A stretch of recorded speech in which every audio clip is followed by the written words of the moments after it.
स्वागत है आप सभी का आपके अपने YouTube channel read to learn by Jyoti पर। आज मैं फिर से आपके लिए साइंस की क्लास लेकर आई हूँ। इसमें हम बायोलॉजी पढ़ रहे थे और इस बायोलॉजी के चैप्टर में हमने जो पढ़ा था वो था हमारा जीवों का वर्गीकरण।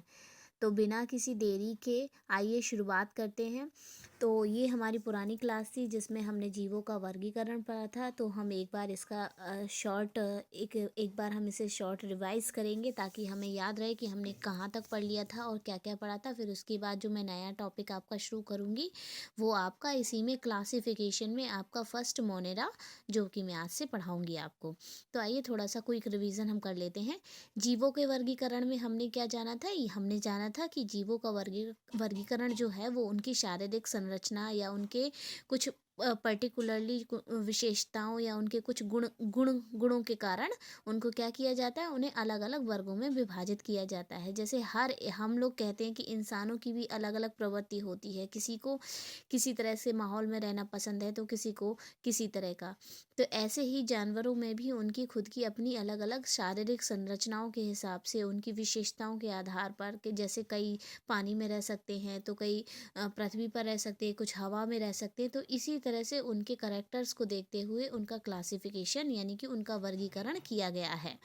तो इसे हम बोलते हैं, क्या बोलते हैं, वर्गीकरण विज्ञान कहा जाता है। आगे हम लोगों ने पढ़ा था जीवों का वर्गीकरण कैसे हम 4 चरणों में करते हैं। पहले उनके आइडेंटिफिकेशन के हिसाब से, फिर उनका क्लासिफिकेशन, फिर उनका नोमेनक्लेचर और उसका टैक्सोनॉमी हायरार्की, यानी किस क्रम से उनको रखा जाएगा। नोमेनक्लेचर में हमने पढ़ा हुआ था, हमने थोड़ा सा किस तरह से उन्हें नेम देते हैं, यानी कि जो वंश होगा वो हमेशा बड़ा हो, तो उसका लेटर जो फर्स्ट होगा वो कैपिटल होगा, जो उसका जाति होती है वो हमेशा स्मॉल से लिखी जाती है। जैसे मैंने आपको बताया था होमोसेपियंस का, जैसे होमोसेपियंस किसका किसका वैज्ञानिक नाम है? मानव का, यानी मानव है तो मनुष्य का होमोसेपियंस होता है। तो हम नॉर्मली अगर किसी का वैज्ञानिक नाम देखते हैं तो उसका वंश और जाति को ही हम लिखते हैं और उसी से उसका वैज्ञानिक नाम बनाते हैं। तो होमो का एच कैपिटल होगा, सेपियंस का एस स्मॉल होगा, ये हमने पढ़ा हुआ था।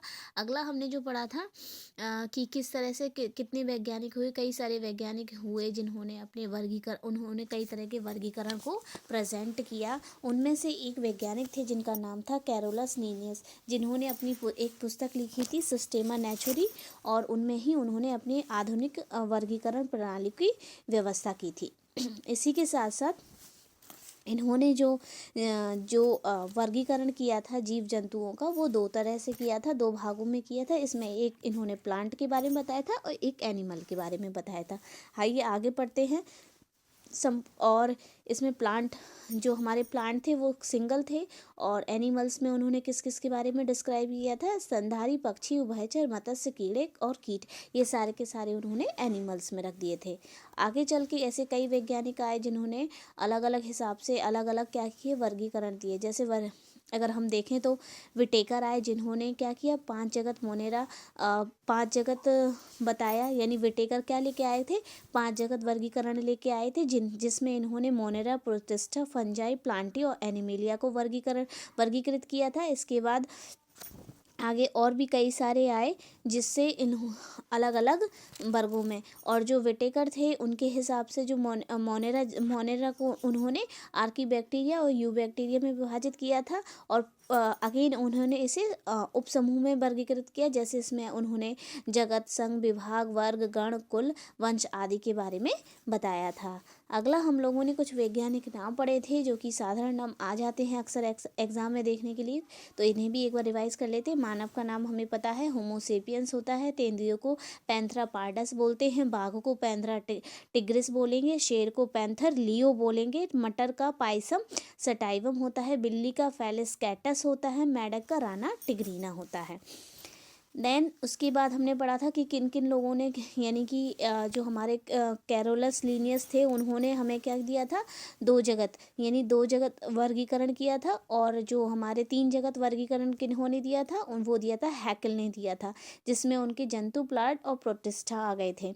अगला इन्होंने चार जगत वर्गीकरण कोपलैंड ने दिया था, जिसमें मोनेरा उन्होंने जोड़ दिया था। अगला फिर इसके बाद हमने जो 5 जगत जो विटेकर ने दिया था उसको हम लोग पढ़ते हैं हैं।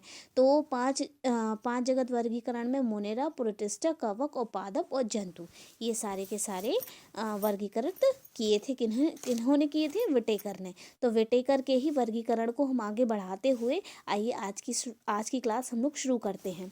तो शुरू करते हैं मोनेरा जगत से, यानी कि किंगडम मोनेरा। तो मोनेरा जगत के अंतर्गत सबसे पहले ये क्या होते हैं? ये एक कोशिकीय प्रोकैरियोटिक जीव अर्थात न्यूक्लियोसेल्युलर प्रोकैरियोटिक इनमें शामिल किए गए हैं। इस जगत के जीवों में डीएनए अर्थात आनुवांशिक पदार्थ कोशिकीय द्रव्य के केंद्रक कला यानी कि न्यूक्लियर मेम्ब्रेन द्वारा अलग ना होकर एक निश्चित आकार के केंद्रांश के रूप में पाया जाता है। देखिए, अधिकतर सेल्स का क्या होता है कि उनके अलग ही क्या होता है, एक अलग उनके लिए सेल होगा, एक स्ट्रक्चर होगा, एक स्पेस होगा, और वो उसमें एक पर्टिकुलर जगह में, जैसे एक केंद्रक में न्यूक्लियस में क्या होगा, अंदर स्टोर होगा या सेव होता है, उसके अंदर ही रहता है। लेकिन यहाँ पे हम लोग क्या देखेंगे कि यहाँ पर ऐसा कुछ भी नहीं है। कहीं कहीं पर वो पूरी सेल के अंदर कहीं एक साइड क्या होगा, आपका प्रेजेंट होगा। बस इसमें क्या होता है, वो केंद्राव जो होता है बस सिंपल ही पूरी सेल के अंदर कहीं भी आपको प्रेजेंट मिल सकता है। यानी कि इसके लिए कोई पर्टिकुलरली कोई सेल नहीं होगी, यानी कि सेल के अंदर कोई न्यूक्लियस केंद्रक नहीं होगा जिसके अंदर वो मौजूद रह सके। तो यहाँ पे बिना किसी केंद्रक के ही क्या होता है, न्यूक्लियोइड यानी कि केंद्राव प्रेजेंट होता है। अगला हम पढ़ते हैं इसी के बारे में। जबकि इसके विपरीत हमें पता है कि जितने भी जो डीएनए जितने भी हमारे जो जीव होते हैं उनके अंदर जो डीएनए होते हैं वो किसके अंदर होते हैं, यानी डीएनए यानी आनुवांशिक पदार्थ जो होता है वो किसके अंदर होता है, केंद्रक के अंदर होता है। इस जगत को दो वर्गों में विभाजित किया गया है, यानी कि आपके मोनेरा को भी दो वर्गों में विभाजित किया गया। एक तो आर्की बैक्टीरिया और जिसको हम क्या बोलते हैं, आर्किया भी बोलते हैं। आर्की बैक्टीरिया को ही हम आर्किया बोलते हैं तथा यू बैक्टीरिया को हम क्या बोलते हैं, बैक्टीरिया भी बोलते हैं। यू बैक्टीरिया को ही हम क्या बोलते हैं, वास्तविक जीवाणु बोलते हैं। अधिकतर जीवाणु मोनेरा जगत में ही बताए जाते हैं। जितने भी जीवाणु हैं, जितने भी बैक्टीरिया हैं, वो किस में बताए गए हैं, सारे के सारे आपके मोनेरा में बताए गए हैं। अब प्रश्न ये उठता है कि बैक्टीरिया की खोज किसने की? तो जो बैक्टीरिया की खोज है ये जो की थी वैज्ञानिक एंटोनी वैन ल्यूवेनहॉक ने की थी। ये वैन नहीं है, एक्चुअली में यहाँ पे है वॉन। क्या होगा, यहाँ पे मात्रा होगी, ये आपका वॉन होगा। एंटोनी वॉन ल्यूवेनहॉक ल्यूवेनहॉक एक लिख गया यहाँ पे, ये ए नहीं होगा, यहाँ पे ये का होगा। ने कब 1676 ईस्वी में जीवाणुओं की खोज की थी। इसीलिए जो हमारे वैज्ञानिक हैं जिनका नाम है एंटोनी वॉन ल्यूवेनहॉक, उनको ही हम क्या मानते हैं, फादर ऑफ बैक्टीरिया मानते हैं, यानी यही फादर ऑफ बैक्टीरिया हैं। तो क्योंकि इन्होंने खोज की थी, कब की थी, 1676 में की थी। अब आगे पढ़ते हैं मोनेरा जगत के विशिष्ट लक्षण यानी कि कैरेक्टरिस्टिक्स ऑफ मोनेरा किंगडम। आप जानते हैं कि कैसे कहेंगे कि ये मोनेरा ग्रुप में क्यों इन्हें रखा गया है, तो उनके कुछ कैरेक्टर्स होंगे जिसके हिसाब से ही उनको क्या किया गया है, उन्हें मोनेरा किंगडम में रखा गया है। तो क्या पहचान है इसकी, इस जगत के जीवों में जनन विभाजन या खंडन द्वारा होता है। यानी कि जो इनके अंदर जो जीवों में जनन होता है, यानी ये अपनी स्पीसीज़ को कैसे आगे बढ़ाते हैं, ये अपनी स्पीसीज़ को बढ़ाते हैं कैसे बनाते हैं, विभाजन यानी कि डिवीज़न द्वारा या विखंडन द्वारा, यानी फ्यूज़न द्वारा बढ़ाएंगे, ये जिसमें बाइनरी फिजन भी हो सकता है, जिसमें आपका असेक्सुअल रिप्रोडक्शन होगा, ठीक है, ये और विखंडन यानी डिवीज़न द्वारा। तो इस तरह से इनमें क्या होता है, इनमें होता है आपका जीवों में होता है जनन विभाजन या खंडन द्वारा होता है। अगला है ये इनमें किस तरह के जीवाणु पाए जाते हैं, इनमें कई तरह के जीवाणु पाए जाते हैं। जैसे स्वपोषी होते हैं जिनको एट्रोट्रॉप्स कहते हैं। स्वपोषी का मतलब होता है जो ऐसे जीवाणु जो अपना भोजन स्वयं बनाते हों, यानी कि ये अपना भोजन खुद बना सकते हैं और किसी पे डिपेंडेंट नहीं होते हैं। दूसरा है इनमें परपोषी यानी विषमपोषी, जो दूसरों से अपना भोजन ग्रहण करते हों, उन्हें बोलते हैं हम विषमपोषी। ऐसे ही अगर इनके एग्जाम्पल दे कि कोई ऐसा एग्जाम्पल बताइए कि जो कि स्वपोषी हो। तो हम देख सकते हैं नीली हरी शैवाल, यानी कि ये नीली हरी शैवाल किस में आती है। देखिए एक तो डाउट हमारा नीली हरी शैवाल से हम ये हो सकता है ये सोचे कि ये प्लांट है, ये प्लांट नहीं है, दिस इज काइंड, ये क्या होता है, ये मोनेरा में आने वाला एक जीवाणु है। तो इसे हम क्या बोलते हैं, ये हम नीली हरी शैवाल जो होती है वो हमारी स्वपोषी यानी कि ऑटोट्रॉफ्स होती है। क्योंकि नीला रंग नीला हरा हरित, यानी इसका रंग कैसा होता है, हरा होता है। और हरा होने के कारण इनमें क्लोरोफिल पाया जाता है। तो क्लोरोफिल पाए जाने के कारण ये फोटोसिंथेसिस यानी कि प्रकाश संश्लेषण की क्रिया करती है, जिससे ये अपना भोजन स्वयं बनाती है। और इसी कारण हम इन्हें क्या बोलते हैं, ऑटोट्रॉफ्स यानी स्वपोषी कहते हैं। अधिकांश जितने भी जीवाणु हैं वो कैसे होते हैं, परपोषी होते हैं, यानी कि दूसरे पर निर्भर होते हैं या दूसरे माध्यम से अपना भोजन बनाते हैं, स्वयं बनाने के लिए एलिजिबल नहीं होते। अगला है जीवाणु। आइए अब जीवाणु पढ़ते हैं हम लोगों ने इसे कंप्लीट कर लिया। यानी कि जीवाणु क्या है। जीवाणु एक कोशिकीय सरल एवं केंद्रक विहीन जीव है।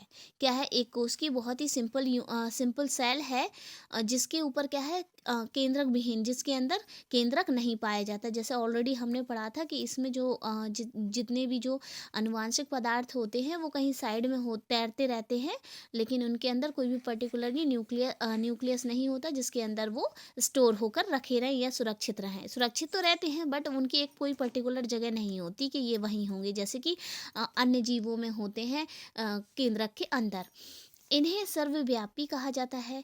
हम लोग ऑलरेडी जानते हैं कि बैक्टीरिया ऐसी कोई जगह नहीं जहाँ पे प्रेजेंट ना हो। हमारी वायु में, अगर हम हवा में देखें तो बैक्टीरिया है, मिट्टी में देखें तो बैक्टीरिया है, पानी में कहीं देखते हैं तो बैक्टीरिया, हर एक जगह हम बैक्टीरिया क्या होता है, प्रेजेंट होता है। इसी कारण जब ऐसी चीज़ जो हर जगह मौजूद हो तो हमें सर्वव्यापी कहते हैं, और इंग्लिश में हम इसे ओमनी प्रेजेंट कहेंगे, यानी हर जगह पाया जाता है। जैसे ईश्वर क्या है, ओमनी प्रेजेंट, ऐसा बोला जाता है। ऐसी हमारी आस्था है कि ईश्वर क्या है, सर्वव्यापी यानी ओमनी प्रेजेंट है। तो ऐसे ही जीवाणु भी आपका क्या है, सर्वव्यापी, जो हर एक जगह मौजूद होता है। चाहे वो पेड़ पौधों की जड़ें भी क्यों ना हो या पेड़ पौधे क्यों ना हो, हर एक जगह मौजूद होता है। जीवाणु की कोशिका भित्ति यानी कि सेल वॉल किसकी बनी होती है, आपकी बनी होती है पेप्टिडोग्लाइकन की बनी होती है। और इसके अलावा जो इसकी कोशिका झिल्ली जो होगी, यानी जिन जिन जीवाणु जिन बैक्टीरिया में कोशिका वॉल पाई जाएगी वो तो आपकी पेप्टाइडोग्लाइकेन की बनी होगी, और जिनमें कोशिका झिल्ली यानी कि सेल मेम्ब्रेन होगी वो प्रोटीन व फॉस्फोलिपिड की बनी होगी। अधिकांश जीवाणु कैसे होते हैं, विषमपोषी होते हैं, परंतु कुछ स्वपोषी होते हैं। हम ऑलरेडी के बारे में पढ़ चुके हैं। स्वपोषी जीवाणु प्रकाश संश्लेषण यानी कि फोटोसिंथेसिस अथवा रासायनिक संश्लेषण करते हैं, यानी केमिकल सिंथेसिस के द्वारा क्या करते हैं, अपना भोजन बनाते हैं। अगला है, कुछ जीवाणु मृतोपजीवी यानी कि सेप्ट्रोट्रॉप्स होते हैं, अर्थात वो क्या करते हैं, वो मृत जो जीव जंतु होते हैं, पेड़ पौधे होते हैं, उनसे अपना भोजन प्राप्त करते हैं। जैसे इसका एग्जाम्पल देखते हैं तो इसमें होगा आपका एजोटोबैक्टर जीवाणु। ये आपका एग्जाम्पल हो सकता है किसका, सेप्टोट्रॉप्स का। अगर आपसे पेपर में आ जाए कि मृतोपजीवी में कौन सा है और आपको ऑप्शन दे दिए जाए तो उसमें आपका एजोटोबैक्टर जीवाणु जो है वो आपका क्या है, मृतोपजीवी होता है, जो मरे हुए जीव जंतु पेड़ पौधों से अपना भोजन प्राप्त करता है। कुछ जीवाणु सहजीवी होते हैं, जैसे माइकोबैक्टीरियम। सहजीवी का मतलब है तुम्हें हमसे फ़ायदा, हमें तुमसे फ़ायदा, यानी एक दूसरे के साथ मिलजुल कर अपना क्या करते हैं, अपने जीवन को निर्वाह करते हैं, तो हम उन्हें सहजीवी कहते हैं, जिसका सबसे अच्छा एग्जाम्पल आपका है माइकोबैक्टीरियम। आइए आगे पढ़ते हैं जीवाणुओं में जनन। जीवाणु द्विविभाजन यानी बाइनरी फिजन के द्वारा जनन करते हैं, जिसे अलैंगिक जनन यानी असेक्सुअल रिप्रोडक्शन कहते हैं, जिसमें दो प्रमुख विधियां होती हैं। एक तो होता है आपका कॉन्जुगेशन और एक होता है आपका ट्रांसफॉर्मेशन। यानी कॉन्जुगेशन को हिंदी में संयुग्मन बोलते हैं और ट्रांसफॉर्मेशन को रूपांतरण कहते हैं। तो आइए थोड़ा सा हम इसके बारे में थोड़ा सा एक्सप्लेन करते हैं। जब दो कोशिकाएं जब दो सेल क्या करेंगी, जब दो सेल आपस में जुड़ जाती हैं, आपस में जुड़ जाएंगी और जुड़ने के बाद क्या करेंगी, जो हमारे अनुवांशिक पदार्थ होते हैं, जेनेटिक मटेरियल, यानी कि जो हमारे, जैसे मैं शॉर्ट में लिख देती हूँ, डीएनए आरएनए जो होते हैं, डीएनए यानी कि जो डीएनए होता है हमारे अनुवांशिक पदार्थ होता है, उसका क्या करती हैं, आदान प्रदान करती हैं। जब दो सेल क्या होता है, जब दो सेल आपस में जुड़ जाती हैं और आपस में क्या करती हैं, डीएनए यानी कि अनुवांशिक पदार्थों का आदान प्रदान करती हैं, तो उन्हें हम क्या बोलते हैं, तब हम उन्हें, इस कंडीशन को बोलते हैं संयुग्मन कहते हैं। नेक्स्ट हमारा है ट्रांसफॉर्मेशन, यानी कि रूपांतरण। तो आपका ट्रांसफॉर्मेशन में क्या था,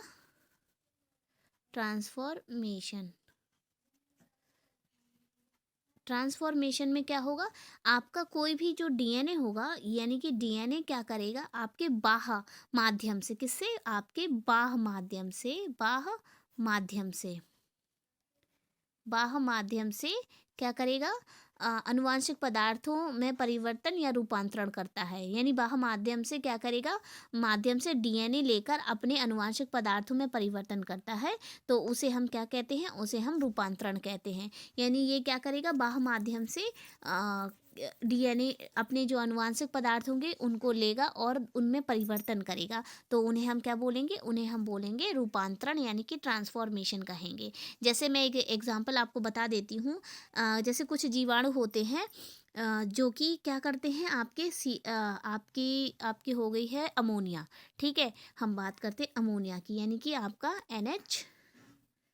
NH3, ये आपका अमोनिया है, और आपका CH4 मीथेन है, और हाइड्रोजन सल्फाइड यानी H2S, ये आपकी क्या है, गैसें हैं। इन गैसों में क्या करता है, जीवाणु जो होते हैं ये क्या करते हैं, ये अमोनिया, मीथेन और हाइड्रोजन सल्फाइड गैसों की उपस्थिति में अमीनो अम्ल का निर्माण कर देते हैं। किसका निर्माण कर देते हैं, अमीनो अम्ल का निर्माण कर देते हैं, और इस आधार पर इन जीवाणुओं को क्या हम करते हैं, 3 भागों में हमने इनमें बांटा है। यानी कि जैसे हम बाह्य पदार्थ हुआ NH3, CH4 और H2S, ये क्या करेंगे, ये इनको ग्रहण करेंगे, एटमॉस्फेयर से इनको लेंगे और उनमें क्या कर देंगे, उनमें जो गैसें उपस्थित हैं उनको क्या कर देंगे, अमीनो अम्ल का निर्माण कर देते हैं। जब अमीनो अम्ल का निर्माण होगा तो डेफिनेटली हमारा क्या होता है, कुछ ना कुछ फॉर्मेशन होगा किसी व्यक्ति का, जो कि हमने शुरुआत में पढ़ा था कि कैसे हमारे जो सरल कार्बनिक पदार्थ होते हैं कैसे रिस्पॉन्सिबल होते हैं एक नई जाति के निर्माण में। तो उसमें कितने तरह के जो जीवाणु बनते हैं, यानी इस तरह की प्रोसेस से, तो वो हम आगे पढ़ते हैं, जो कि आपके 3 तरह के होते हैं, जिसमें मिथेनोजेंस होते हैं, थर्मोएसिडोफिल्स होते हैं और होलोफिल्स होते हैं। तो देखिए, आइए जानते हैं कि क्या होता है मिथेनोजेंस। देखिए, नाम से ही हमें पता चल रहा है मिथेनोजेंस, यानी मिथेनोजेंस से पता चल रहा है मीथेन, यानी कि ऐसे जीवाणु जो मीथेन का निर्माण करते हों, तो उन्हें हम क्या कहेंगे कि मिथेनोजेंस। देखो, थर्मो से पता चल रहा है कि हाँ, डेफिनेटली हम लोग यहाँ पे थर्मो क्या होता है, यानी कि टेम्परेचर की बात कर रहे हैं। तो ऐसे जीवाणु अत्यधिक गर्मी और अम्लीय पर्यावरण के प्रति कैसे होते हैं, बहुत ही कंफर्टेबल होते हैं, अनुकूल होते हैं। तो इनको हम क्या बोलते हैं, इनको हम बोलते हैं कि ये हमारे जो है थर्मो एसिडोफिल्स टाइप के जीवाणु हैं। और एक होते हमारे होलोफिल्स। देखिए, होलो से हेलोजन जैसा कुछ सुनाई पड़ रहा है ना, तो हेलोजन यानी कि आयोडीन टाइप का, ब्रोमीन टाइप का अपने दिमाग में हम लेके आएंगे है, तो यानी कि नमक जैसा कुछ साउंड आ रहा, तो यानी कि ऐसे जीवाणु अत्यधिक नमक की सांद्रता वाले और जल में, यानी कि समुद्र वगैरह में देखने को मिलते हैं, तो उन्हें हम क्या बोलते हैं, होलोफिल्स जीवाणु कहते हैं। अब मैं अगर इनकी बात करती हूँ एग्जाम्पल की, तो आपका सबसे पहले अगर हम बात करते हैं मिथेनोजेंस की, यानी कि मिथेनोजेंस, आपके ये जो अगर मिथेनोजेंस है, तो मिथेनोजेंस का एग्जाम्पल होगा आपका मिथेनोबैक्टीरिया। क्या होगा आपका, मिथेनोबैक्टीरिया, इसे हम बोलेंगे मिथेनो, ये इसका एग्जाम्पल है बैक्टीरिया। आप चाहें कहीं नोट डाउन कर लीजिएगा, मिथेनोबैक्टीरिया है जो कि मीथेन को बनाता है। उसके बाद हमारा दूसरा, ये किसका एग्जाम्पल था, मिथेनोजेंस का, ये आपका मिथेनोजेंस का एग्जाम्पल था। अगला आपका होगा, देखिए मैं लिख देती हूँ, अगला आपका होगा थर्मो एसिडोफिल्स का। तो थर्मो एसिडोफिल्स में आपका होता है सल्फो लोबस, लोबस एक साथ लिख लीजिएगा, सल्फोलोबस। तो सल्फोलोबस एग्जाम्पल आपका किसका है? थर्मो वाले का। आप थर्मो वाले से याद रख लीजिए, थर्मो वाले का एग्जाम्पल होगा सल्फोलोबस। और थर्ड आपका है जो कि आपका हेलो है। हेलो, हेलो से याद रखिएगा, यानी कि हेलो फिल्स से याद रख लीजिएगा। हेलो में आपका होगा हेलो बैक्टीरिया। कौन सा बैक्टीरिया? Hello bacteria. तो ये इसके एग्जाम्पल हैं बैक्टीरिया। ये आपका हेलो बैक्टीरिया हो गया। तो ये आपके एग्जाम्पल्स हो गए हैं किसके? मीथेनोजेंस के, थर्मो एसिडोफिल्स के और आपके हेलोफिल्स के। आगे हम पढ़ते हैं जीवाणुओं का आर्थिक महत्व। बहुत इंपॉर्टेंट है कि अगर जीवाणु हैं तो हमारे लिए क्या केवल नुकसान ही पहुंचाते हैं या हमें हमें इनसे लाभ भी होता है। तो आइए इनके लाभ पढ़ते हैं। सबसे पहले जीवाणुओं से लाभ। जीवाणु से क्या क्या लाभ हो सकते हैं? देखिए, हम अच्छे से जानते हैं कि हम लोग ह्यूमन बीइंग हैं, हम हर किसी से अपना लाभ निकाल लेते हैं। तो ऐसे ही जीवाणुओं से भी अपना लाभ ढूंढ ही लिया हम लोगों ने, साइंटिस्ट ने हमारे कई सारे ऐसे। तो आज के मॉडर्न टेक्निक में भी आप उनका देख सकते हैं एग्जाम्पल। देखिए, ये तो एग्जाम्पल हैं जो मैंने आपको नोट्स के तौर पे दिए हैं, लेकिन आप जनरली सोचेंगे तो एक सबसे अच्छा एग्जाम्पल है जैसे दूध से दही का बनना। ये किसके कारण होता है? दही यानी कि कुछ बैक्टीरिया होंगे, लैक्टोबैक्टीरिया होंगे, जो कि आपके रिस्पॉन्सिबल हैं दूध को दही में जमाने के लिए। तो ये क्या है? बैक्टीरिया तो हैं, यानी दही के अंदर जो होते हैं वो बैक्टीरिया होते हैं, वो हमारी बॉडी के लिए भी अच्छे होते हैं। तो यहाँ पे ये क्या करें? हमारे लिए बेनिफिशियल हैं। ऐसे ही जो हम देखते हैं डेयरी प्रोडक्ट में कई सारी जगह जैसे बनाने के लिए, ब्रेड वगैरह बनाने के लिए किया जाता है ना।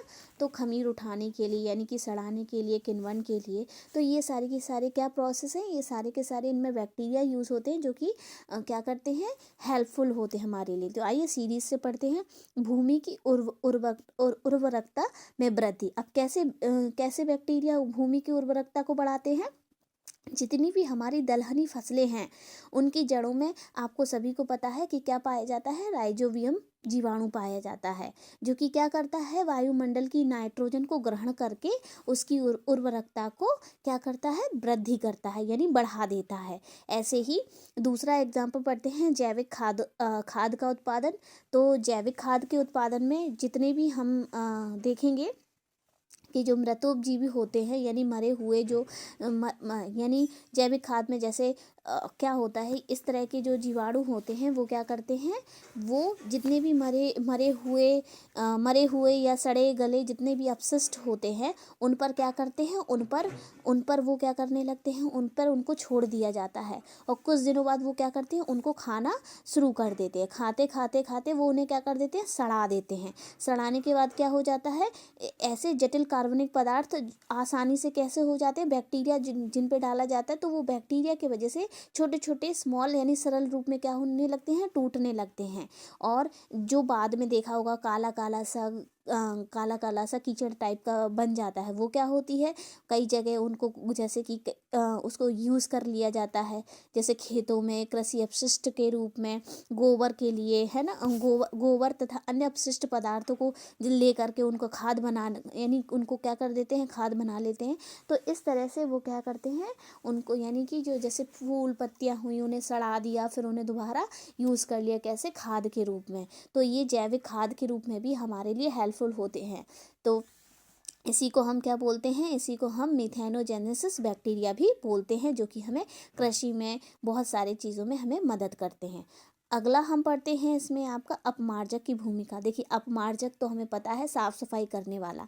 कई सारे ऐसे बैक्टीरिया होते हैं जो कि क्या करते हैं? जो सड़े हुए मांस, मल और आपके फूल, कुछ भी सड़ी हुई जो चीज़ है उस पर क्या हो जाते हैं? लगना शुरू हो जाते हैं और धीरे धीरे उन्हें अपना भोजन लेना शुरू कर देते हैं। उस सड़ी गली चीज़ से उसे खाना शुरू कर देते और कुछ दिनों बाद हम देखेंगे कि वहाँ पे कोई चीज़ है ही नहीं।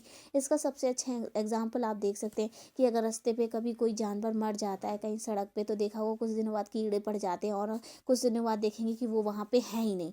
तो यानी कि इस तरह से जीव बैक्टीरिया हमारी हेल्प कर रहे हैं, किसकी, साफ सफाई, यानी हमारे वातावरण को गंदा होने से बचा रहे हैं। बदबू भी क्या होती है, ख़त्म हो जाती है थोड़े दिन बाद, तो यानी कि साफ सफाई कर रहे हैं। तो ये अपमार्जन की भूमिका भी निभाते हैं। रेशों की गुणवत्ता का निर्धारण, यानी कई बैक्टीरिया तो ऐसे होते हैं, जैसे कि उनका नाम अगर मैं बताऊं आपको तो उसमें से होगा आपका जैसे क्लॉथ है। रेशा किससे जुड़ा हुआ है, फाइबर से। तो आप ऐसे याद रख सकते हैं फाइबर, यानी कि फाइबर के को हम इंग्लिश में क्या कहते हैं, क्लॉथ, यानी कपड़े को क्लॉथ कहते हैं। तो आपका क्लॉस्ट्रीडियम नाम का एक बैक्टीरिया है। क्या नाम है, क्लॉस्ट्रीडियम। क्लॉस्ट्रीडियम नाम का मैं लिख देती हूँ, आप लोगों को आसानी हो जाएगा। ये आपका है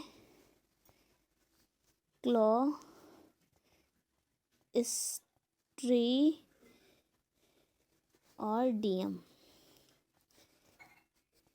क्लॉस्ट्रीडियम, ये क्लॉस्ट्रीडियम नाम का एक आपका बैक्टीरिया है, या इसके अलावा और भी हैं, स्यूडोमोनास हो गया, जो कि क्या करते हैं, रेशों की गुणवत्ता को बढ़ाने के लिए, अच्छा करने के लिए उनका उपयोग किया जाता है। ये उन्हें क्या करते हैं, उनके ये जो बैक्टीरिया होते हैं, ये पेड़ पौधों से क्या करते हैं, उनके तनों और पत्तियों को क्या करते हैं, जो उनके कोमल से जो सॉफ्ट टिश्यू होते हैं उनको क्या कर देते हैं, अलग कर देते हैं, अलग करने में सहायता करते हैं। तो ये भी यानी कि रेशों की गुणवत्ता बढ़ाने में भी क्या होता है, इनका उपयोग होता है, कि इनका रेशों की बैक्टीरिया का। अगला आपका है चाय कॉफ़ी का उपचार। देखिए चाय कॉफ़ी कितनी ऑलरेडी टेस्ट में कितनी ज़्यादा बिटर होती, बहुत ज़्यादा कड़वी होती, तो इसका स्वाद में कड़वापन को कम करने के लिए भी हम बैक्टीरिया का इस्तेमाल करते हैं, और जिस बैक्टीरिया का इस्तेमाल करते हैं उसे हम बैसिलस मेगाथीरियम कहते हैं। जैसे हम इसे याद रख सकते हैं, मेगा में एक मेगा थी, ठीक है, जिसे यमी कॉफ़ी पसंद थी, ऐसे याद कर सकते हैं। एक मेगा थी जिसे क्या थी, यमी कॉफ़ी पसंद थी। तो आप इस तरह से उसको याद रख सकते हैं, मैं लिख देती हूँ ताकि आप भूले नहीं। मेगा, मेगा, मेगा थी, ठीक है, मेगा थी, और री यम।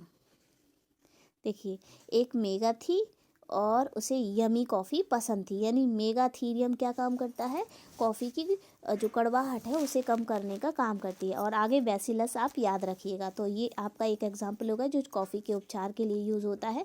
अब आगे है जैविकों का उत्पादन करने में, यानी प्रोडक्शन ऑफ एंटीबायोटिक्स। देखिए ये तो हमें अच्छे से हम लोगों ने पढ़ा है, कि कई बार कई टीचर ने पढ़ाया है कि एंटीबायोटिक्स का निर्माण भी कैसे होता है, जीवाणुओं से होता है। जैसे कि स्ट्रेप्टोनोडेसिन एक एंटीबायोटिक्स है, जिसका निर्माण किससे होता है, स्ट्रेप्टोकोकस ग्रीसस से होता है। और ऐसे ही एरिथ्रोमाइसिन का निर्माण कैसे होता है, स्ट्रेप्टोकोकस थूरी थ्रिड्स से होता है। तो ये सारे के सारे क्या हैं, ये आपके बैक्टीरिया हैं जिनका निर्माण जिससे क्या होता है, एंटीबायोटिक्स का निर्माण होता है। देखिए अगर आप चाहें तो मैं एक बार और रिवाइज कर देती हूँ। प्रतिजैविक में जैसे कि आपकी कौन सी दो आपकी मैंने बताई हैं एंटीबायोटिक्स, स्ट्रेप्टोनोडेसिन, ये कैसे बनती है, ये स्ट्रेप्टोकोकस ग्रीसस बैक्टीरिया से बनती है। और एजिथ्रोमाइसिन है जो कि आपकी स्ट्रेप्टोकोकस थूरी थ्रिड्स से बनती है। तो ये आपकी एंटीबायोटिक्स हो गई। अब दूध का दही में बनना, ये तो हमें बहुत ही आसान है, हमें पता है कि जो हमारा जो लैक्टोज है उसमें लैक्टिक अम्ल में परिवर्तित कर देता है। क्या कर देता है, लैक्टोबैसिलस जो नामक एक क्या होता है, जीवाणु होता है, जो क्या हम नहीं भूलेंगे, लैक्टोबैसिलस होता है। लैक्टोबैसिलस क्या है, बैक्टीरिया है जो कि लैक्टोज को, यानी दूध में जो उपस्थित लैक्टोज है उसको किस में परिवर्तित करता है, लैक्टिक अम्ल में, इसीलिए वो क्या बन जाता है, दही बन जाता है। तो ये तो हो रहा हमारा इसके बेनिफिट, किसके, बैक्टीरिया के द्वारा हमारे जीवन में होने वाले लाभ।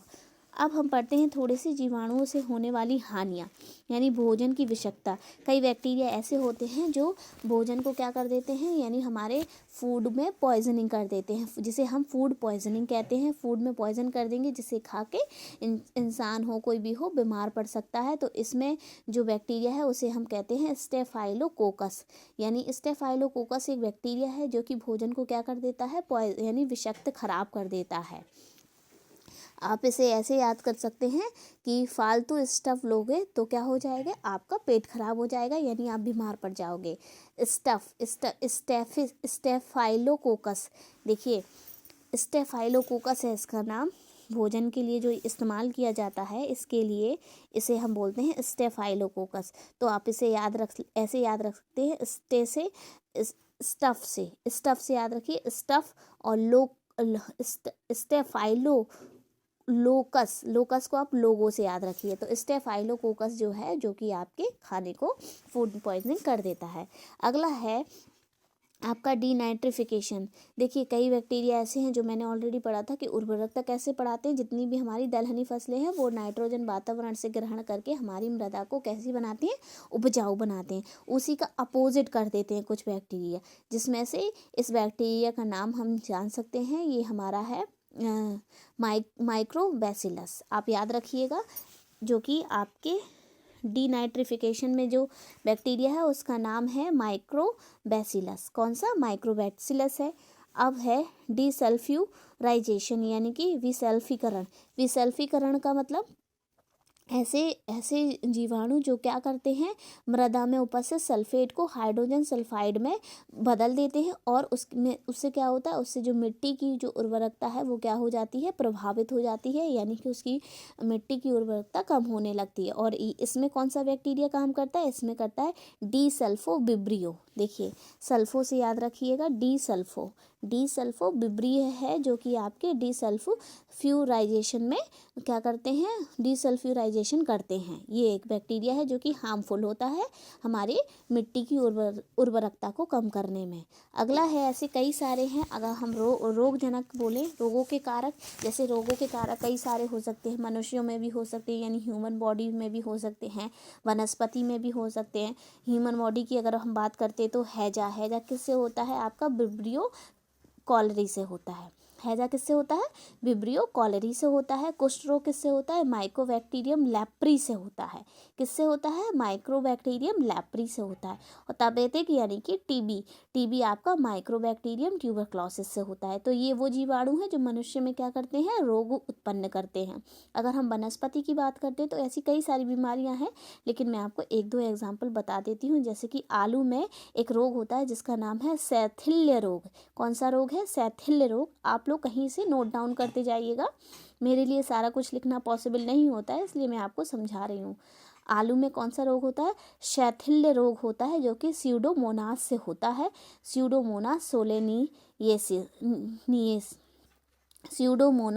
सोलेनिसिएरम, क्या नाम है, सोलेनिसिएरम।